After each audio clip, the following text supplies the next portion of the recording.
Hello everyone, Azlan cooking and gardening में आपको खुश आमदीद।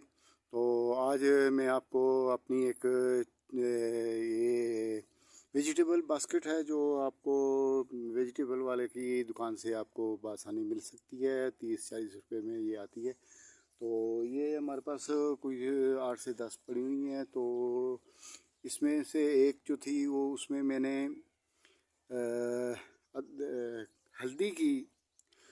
हल्दी मैंने उसमें लगाई।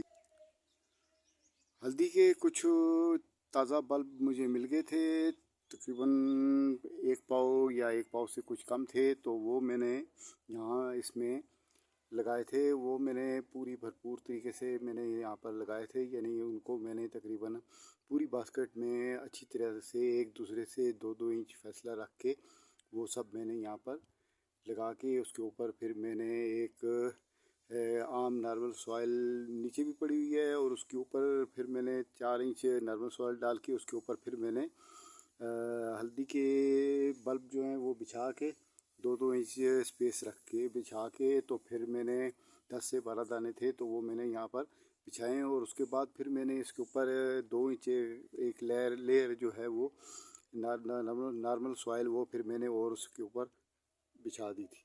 तो फिर कुछ टाइम गुजरा, क्योंकि वो मैंने जेठी हम लोग उसको अपनी ज़ुबान में कहते हैं, तो यानी वक्त से पहले लगाना किसी चीज़ का।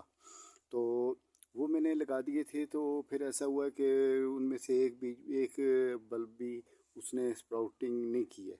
तो फिर मैंने देखा है कि मैं तकरीबन 1 महीना देखता रहा हूँ तो नहीं हुआ है। तो फिर मैंने उसमें टोमेटो के 2 पौधे मैंने यहाँ पर टोमेटो के, एक ये लगा हुआ है और एक ये यहाँ पर था। तो ये मैंने 2 पौधे यहाँ पर टोमेटो के फिर मैंने लगा दिए थे, ट्रांसप्लांट किए थे। तो फिर कुछ टाइम बाद, क्योंकि वो जो मेरे पौधे 6 से 8 इंच तक हो गए थे, उनमें फ्लावरिंग शुरू हो चुकी थी। तो उन दिनों में ये इसने फिर हमारे जो अदरक के हल्दी के जो बल्ब थे उन्होंने फिर स्प्राउटिंग शुरू कर दी थी। तो जब वो स्प्राउटिंग उन्होंने शुरू किया तो फिर मैंने, क्योंकि फिर मेरा दिल नहीं कर रहा था कि मैं इनको यहाँ से टोमेटो के पौधों को यहाँ से ट्रांसप्लांट करूँ या कुछ इनमें, पर मैंने सोचा चलो दोनों चीज़ें होती रहेंगी, आस्ते आस्ते टाइम के साथ साथ चलती रहेंगी। तो फिर कुछ टाइम ऐसा आया है पिछले महीने में कि हमारे यहाँ कुछ फंगस वगैरह टोमेटो में आए हैं, काफ़ी ज़्यादा बैंगन और टोमेटो के पौधों में फंगस कुछ मकदार में आ गए थे। तो उनकी वजह से फिर मैंने इनको ख़त्म तो करने का मेरा प्रोग्राम नहीं था। फिर मैंने उनकी प्रूनिंग कर दी थी। तो पहले उनके अंदर फिर मैंने फंगिसाइड भी इस्तेमाल किया था। मैं देसी फंगिसाइड इस्तेमाल करता हूँ, तो वो मैंने इस्तेमाल किया था। तो उससे भी कुछ खातर खा रिज़ल्ट नहीं मिला था। काफ़ी मिला था लेकिन काफ़ी ज़्यादा नहीं मिला था, क्योंकि ऊपर से जून भी था। तो जून में काफ़ी और भी मामलात होते हैं गर्मी की वजह से।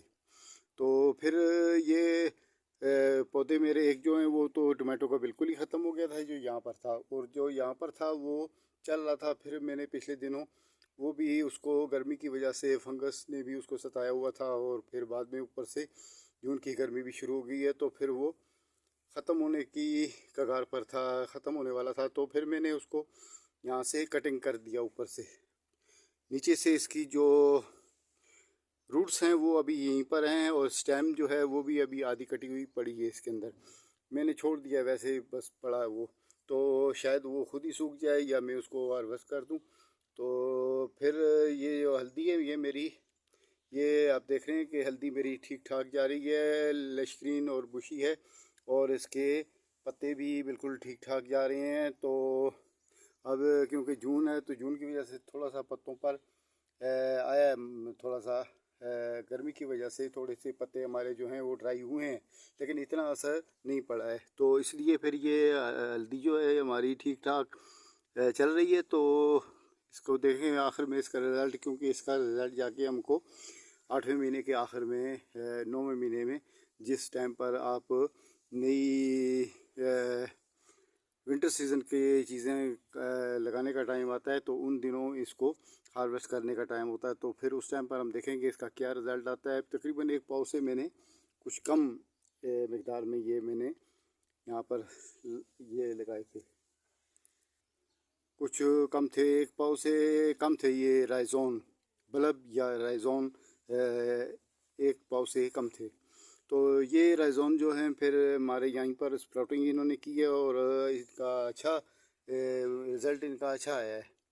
तो मैं भी चाहता हूँ कि ये यहीं पर रहें और इनको अभी भी आप देख सकते हैं कि कुछ स्प्राउटिंग राइजोन जो हैं उनमें से कुछ राइजोन ऐसे थे जो स्प्राउटिंग करने के काबिल नहीं भी थे, तो फिर अब जाके उन्होंने भी यहाँ पर स्प्राउटिंग शुरू कर दी है और राइजोन भी अभी निकल आए हैं। तो इसी तरह से हमारा ये काम चलता रहेगा। तो ये एक बास्केट थी, तो इसमें मैंने एक मेरे पास लकड़ी की वुड बॉक्स भी था, तो वो उसके जो क्रेट कहते हैं उसको हम, तो वो हमने दाएं बाएं और साइडों पर उसकी फटकियां जो हैं वो हमने लगा दी थी, ताकि मिट्टी जो है वो मिट्टी हमारी पानी के साथ बह ना जाए या गुड़ाई के टाइम पर वो इधर उधर ना हो जाए। तो इस वजह से फिर ये अभी इसी पोजीशन में ही चल रहा है। मैंने इसको उसके बाद इसको बिल्कुल मैंने नहीं टच किया है और अपने टाइम पर इसकी में जो गुड़ाई वगैरह है और